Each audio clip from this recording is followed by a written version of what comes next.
When the woman opened the door, she found a maze made of cardboard boxes in her house. Strangely, her boyfriend Dave was lost inside and had been trapped there for 3 days and nights. Annie looked at the maze, which was about the size of a doghouse, and thought it was ridiculous. She turned around to tear down the cardboard, but Dave's voice came from inside, warning her to stop. He said it was too dangerous for her to go in. The two of them stood there for a while in a standoff. Eventually, Annie, helpless, called Dave's friend Gordon for help. Looking at the mess of cardboard, Gordon couldn't understand how Dave had gotten lost in the maze in the first place. And on top of that, Dave wouldn't let anyone dismantle it or go in. Gordon then called his friend Harry, who showed up with a group of people. You okay?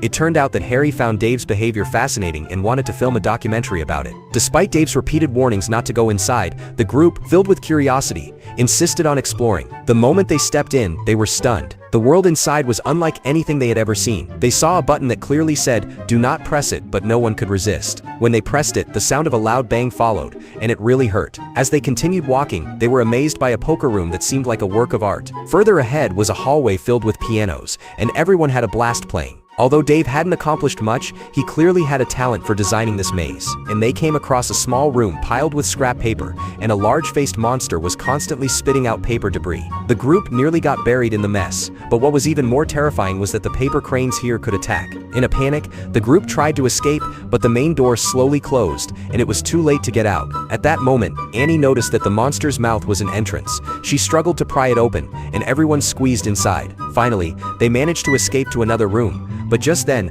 a woman burst in, excitedly saying how fun it was in there. However, her foot accidentally triggered a mechanism, and the gears in the floor started turning wildly. But even worse was yet to come.